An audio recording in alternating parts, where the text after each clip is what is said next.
मंच पर हमारे साथ कांग्रेस पार्टी के नेता राहुल गांधी जी, हमारे साथ जिनके समर्थन के लिए हम आप सब यहां पर इस पंडाल में मौजूद हैं, कांग्रेस पार्टी और इंडिया गठबंधन के हमारे प्रत्याशी पूर्व सांसद प्रदीप जैन जी, दूसरे समाजवादी पार्टी के हमारे हमीरपुर लोकसभा के प्रत्याशी अजय राजपूत जी, मंच पर उपस्थित पूर्व सांसद चंद्रपाल सिंह जी, समाजवादी पार्टी के जिलाध्यक्ष ब्रजेंद्र सिंह जी, यहां पर उपस्थित नीलांशु चतुर्वेदी जी, सुधांशु त्रिपाठी जी, राहुल राय जी, मनोज गुप्ता जी, योगेंद्र सिंह जी, मनीराम कुशवाहा जी, तनवीर आलम साहब, अरशद खान साहब, गयाउद्दीन कुशवाहा जी, ब्रजेंद्र व्यास जी, सीताराम कुशवाहा जी, नितिन सिंह राठौर विधायक, अर्चना गुप्ता जी, ज्योति राजपूत जी से लेकर के बहुत सारे कांग्रेस पार्टी के नेता, समाजवादी पार्टी और इंडिया गठबंधन के नेता इस चुनावी जनसभा में आए हुए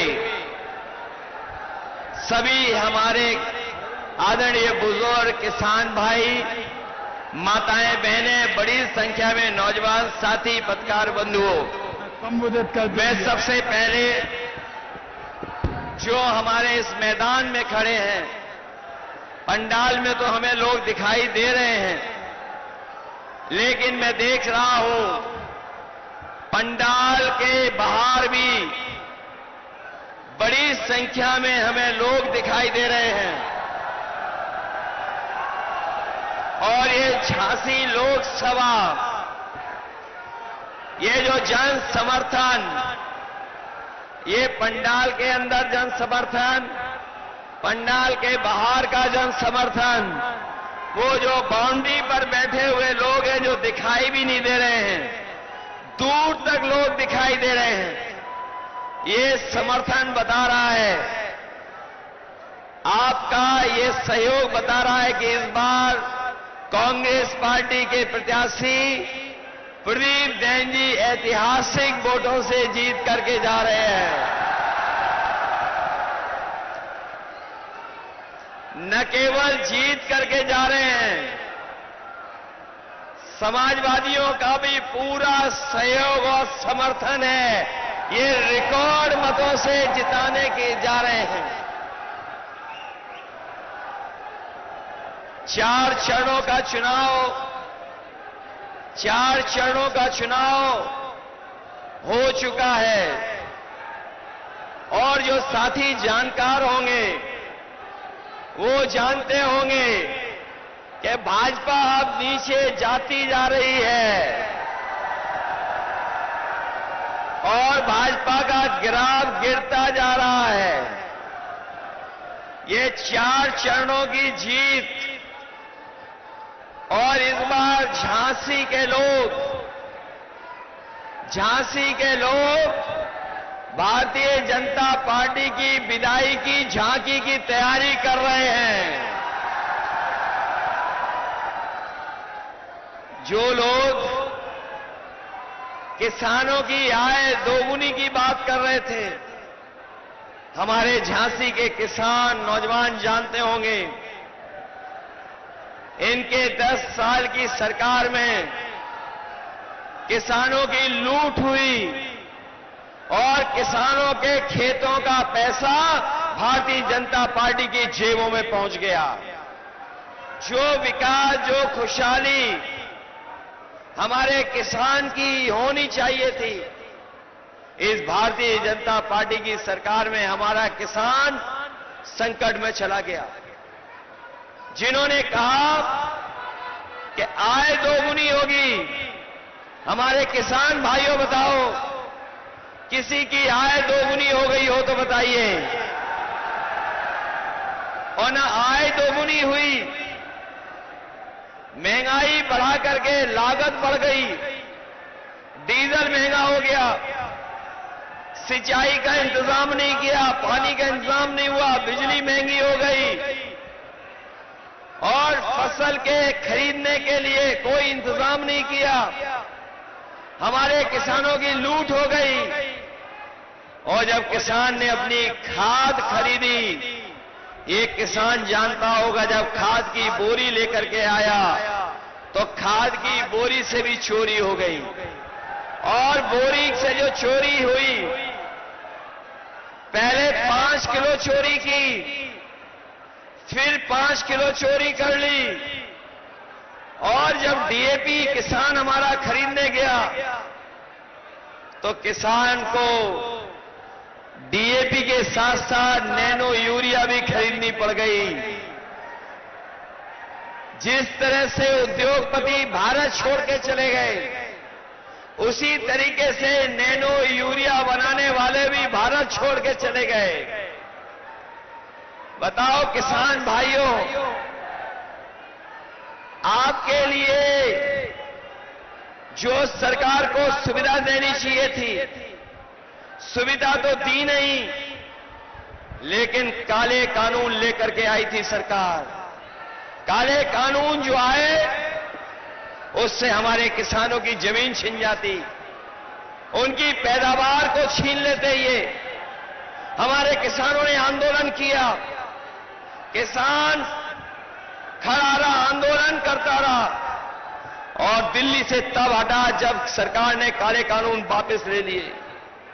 इस कांग्रेस की सरकार ने जो सुविधाएं भी दी थी बुंदेलखंड को, उन बुंदेलखंड की सुविधाओं को भी इन्होंने रोक दिया। जो बीजेपी की सरकार आई, इनके 10 साल में 1 लाख किसानों ने आत्महत्या की। और उत्तर प्रदेश में अगर किसानों ने सबसे ज्यादा आत्महत्या की है तो हमारे बुंदेलखंड के किसानों ने आत्महत्या की है। ये बुंदेलखंड के लोग भारतीय जनता पार्टी का अहंकार का खंड खंड कर देंगे इस बार। ये वीरों की धरती है, बुंदेलखंड हमारे वीरों की धरती है। ये पहचानती है उनका दुश्मन कौन है। ये वीरों की धरती इस बार जो हमारे किसानों और नौजवानों के दुश्मन हैं, उनको सबक सिखाने का काम करेंगे। जहां इन्होंने किसानों को धोखा दिया, वहीं हमारे नौजवान को इन्होंने नौकरियों से दूर कर दिया। जब भी उत्तर प्रदेश में कोई परीक्षा हुई, इनका पेपर रद्द हो गया। नौजवान जानते होंगे, जितनी भी परीक्षाएं हुई, सबके पेपर रद्द हो गए। और पेपर एक परीक्षा का लीक नहीं हुआ था, जितनी परीक्षाएं हुई सबके पेपर लीक हो गए। बताओ पेपर लीक हुए कि नहीं हुए? याद रखना नौजवानों, आपकी नौकरी तो छीनी है। इन बीजेपी वालों ने आपके 1/3 जीवन को बर्बाद कर दिया। और 1/3 जीवन बर्बाद तो किया ही किया। वहीं हमारा नौजवान जो फौज की भर्ती में चला जाता था, फौज में भर्ती होकर के न केवल देश की सीमाओं को सुरक्षित रखता था, अपने परिवार को आर्थिक और सामाजिक रूप से भी संबंध करता था। संबंध के साथ साथ परिवारों का सम्मान भी बढ़ता था। जिस परिवार का फौज में नौजवान चला जाता था, लेकिन इस सरकार ने जो अग्निवीर व्यवस्था लागू करने का काम किया है, हम इंडिया गठबंधन के लोग अपने नौजवानों को भरोसा दिला के जा रहे हैं। 4 जून के बाद इंडिया गठबंधन की सरकार बनने जा रही है। न केवल नौकरी के रास्ते खुलेंगे, बल्कि अग्निवीर व्यवस्था हमेशा हमेशा के लिए खत्म हो जाएगी। जो महंगाई इन्होंने बढ़ाई है, बताओ महंगाई बढ़ा दी इन्होंने कि नहीं बढ़ा दी? डीजल पेट्रोल तो बढ़ा ही बढ़ा। जो हमारे साथी नौजवान जो मोटरसाइकिल खरीदते होंगे, आज से 5 साल पहले 10 साल पहले बताओ मोटरसाइकिल कितने में आती थी, और आज मोटरसाइकिल कितने में आ रही है? डीजल महंगा कर दिया कि नहीं कर दिया? इन्होंने बोरी से चोरी कर दी कि नहीं कर दी? जो दवाइयां आप सस्ती लेते थे, वो दवाई महंगी हो गई कि नहीं हो गई? जो पैरासीटामोल 500 मिलीग्राम में आपका बुखार उतार देती थी, लेकिन अब तो डोलो वाली गोली आ गई। 650 mg के बाद भी किसी का बुखार नहीं उतर रहा है। बताओ दवाई महंगी हो गई कि नहीं हो गई? जो सामान्य गरीब को पेट दर्द की दवा भी खरीदनी होती थी बाजार से, आज बताओ पेट दर्द की दवा महंगी हो गई कि नहीं हो गई?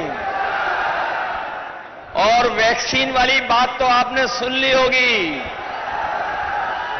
कोई नहीं छूटा जिसको इन्होंने वैक्सीन न लगवा दी हो। और ये हमारे खाकी वर्दी पहनने वाले अधिकारी कर्मचारी जानते होंगे, इन्हें जबरदस्ती वैक्सीन लगवा दी। बताओ वैक्सीन लगा दी कि नहीं लगवा दी? और अब तो आपको मालूम हो गया होगा, जिन्होंने वैक्सीन लगवाई है उनको दिल की बीमारी जल्दी हो जाएगी। और अब वैक्सीन की कंपनी वाले कह रहे हैं कि हम अपनी वैक्सीन वापस ले लेंगे। बताओ जो शरीर में वैक्सीन लग गई है वो शरीर से वापस कैसे लोगे? बताओ। आज दवाइयां, इलाज महंगा हो गया कि नहीं हो गया? समाजवादियों ने जो एम्बुलेंस चलाई थी वो बर्बाद कर दी, और मेडिकल कॉलेज भी बर्बाद कर दिया। बर्बाद हो गया मेडिकल कॉलेज कि नहीं? पैरा मेडिकल भी बर्बाद कर दिया। हमारे गरीब को जो इलाज की सुविधा मिलनी चाहिए वो सुविधा नहीं मिल पा रही है। हमारा दूर दराज गरीब इंसान, गरीब परिवार का सदस्य बीमार हो गया तो उसको इलाज नहीं मिल पा रहा है। ये हालत पैदा कर दी है भारतीय जनता पार्टी ने। और याद कीजिए, जब इन्हें चुनाव में वोट मांग रहे थे तो आपको राशन में क्या क्या दे रहे थे? चना दे रहे थे, दाल दे रहे थे, रिफाइंड तेल दे रहे थे, नमक दे रहे थे। आज राशन में बताओ क्या दे रहे हैं आपको? राशन में क्या मिल रहा है आपको? ये कोई चीज बहुत पौष्टिक दे रहे हैं ये लोग। बाजरा क्या बहुत पौष्टिक है क्या? और याद होगा जब बुंदेलखंड में सूखा पड़ी थी तो समाजवादियों ने समाजवादी पैकेट के साथ साथ आपको दूध और घी दिलाने का भी काम किया था। हम आपको भरोसा दिला के जा रहे हैं कि आपके राशन की गुणवत्ता को बेहतर करेंगे।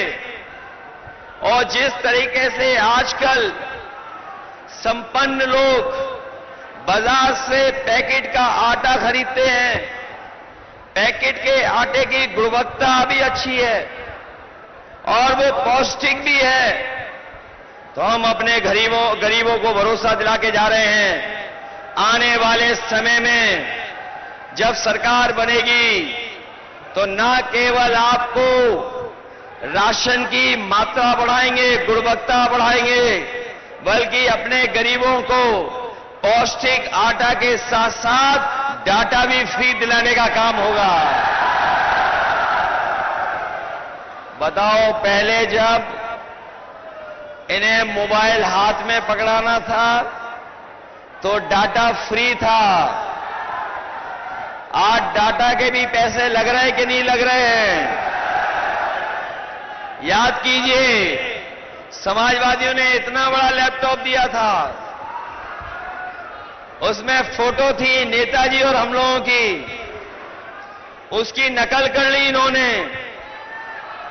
नकल कर करके इन्होंने बड़ा नहीं दिया, छोटा दे दिया, और ऐसा रद्दी छोटा दिया है कि आप उसमें उंगली घिसते रहो, चलता ही नहीं है।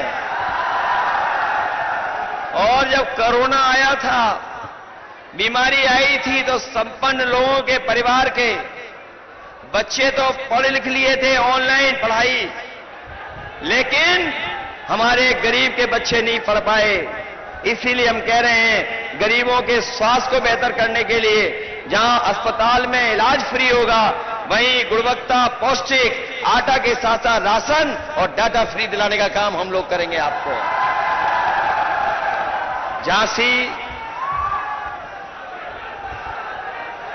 मैं झांसी जब भी आता हूं, मैं झांसी जब आता हूं तो सैनिक स्कूल की याद हमें जरूर आती है।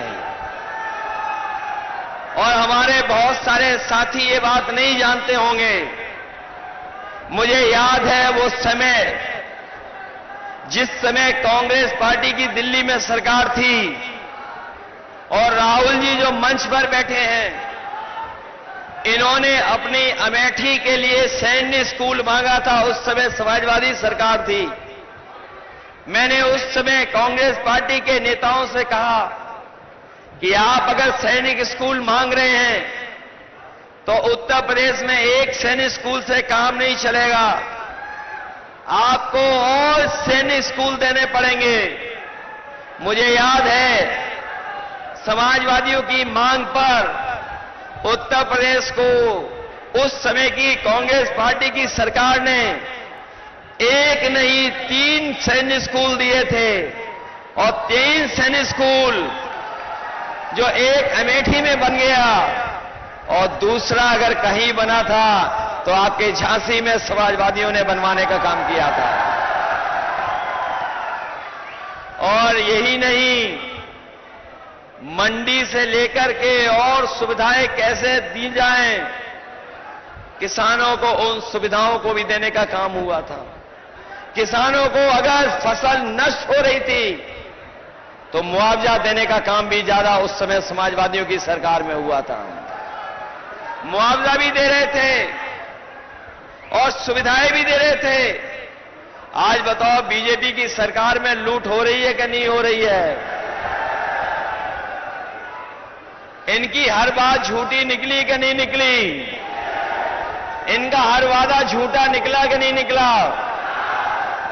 ये जो मन की बात करते हैं, मनमर्जी लोग, ये जो मनमर्जी लोग मन की बात करते हैं, इन्हें संविधान की बात सुननी पड़ेगी। इसलिए ये चुनाव समुद्र मंथन की तरह संविधान मंथन का भी है। एक तरफ वो लोग हैं जो संविधान को बदलना चाहते हैं और दूसरी तरफ वो लोग हैं जो संविधान को बचाना चाहते हैं। बचाओगे संविधान? बताओ, संविधान बचाओगे कि नहीं बचाओगे? और इधर मैं जब झांसी आया हूं, दिल्ली वालों की बड़ी बड़ी होर्डिंग मैंने देखी, दिल्ली वालों की, जो अपने आप को डबल इंजन की सरकार बोल रहे हैं। दिल्ली वाले, उनका एक इंजन पहले से ही गायब है। बताओ, ये दिल्ली वालों का, बीजेपी वालों का झांसी वाला इंजन खटारा है कि नहीं है? बताओ, इस खटारे इंजन को बदलोगे? प्रदीप जैन को जिताओगे? प्रदीप जैन जी का जहां सहयोग समर्थन सभी वर्गों से है, सभी वर्ग उनका समर्थन कर रहे हैं, वहीं समाजवादी पार्टी उनको रिकॉर्ड मतों से जिताने के लिए उनका साथ दे रही है। जहां प्रदीप जैन हमारे लड़ रहे हैं, दूसरे हमारे अजयेंद्र राजपूत जी है, ये हमीरपुर से लड़ रहे हैं, इनकी भी मदद करना। एक तरफ प्रदीप जैन, दूसरी तरफ अजय राजपूत, दोनों को जिताओगे? इनके ऊपर सबका आशीर्वाद है, आचार्य विद्यासागर जी का भी आशीर्वाद है इन पर, और हमारे जैन समाज के लोग नहीं भूलेंगे कि उनके तीर्थ स्थानों को भारतीय जनता पार्टी पर्यटन स्थान बना रही थी। जैन समाज के लोग पहली बार सड़कों पे आए थे भारतीय जनता पार्टी के खिलाफ, इसलिए मदद करोगे आप लोग? मुझे पूरा भरोसा है कि इस बार झांसी हमीरपुर से इंडिया गठबंधन के प्रदीप जैन जी, जिनका चुनाव चिन्ह आपको याद है कि नहीं याद है? कांग्रेस पार्टी का चुनाव चिन्ह है, याद है आपको? और हमारे दूसरे साथी साइकिल वाले हैं, पंजा और साइकिल दोनों साथ आ गए। जिताओगे आप लोग? चलिए मदद करना इनकी और अच्छे वोटों से जिताना।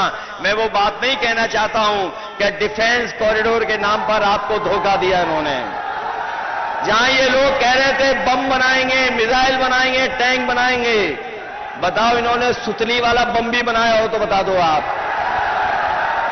बताओ बुंदेलखंड को धोखा दिया कि नहीं दिया?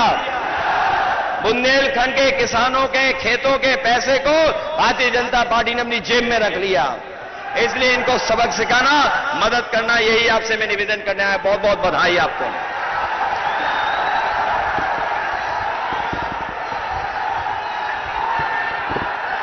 अब मैं आमंत्रित करना चाहूंगा हम सबके नेता, हिंदुस्तान की आवाज, परम आदरणीय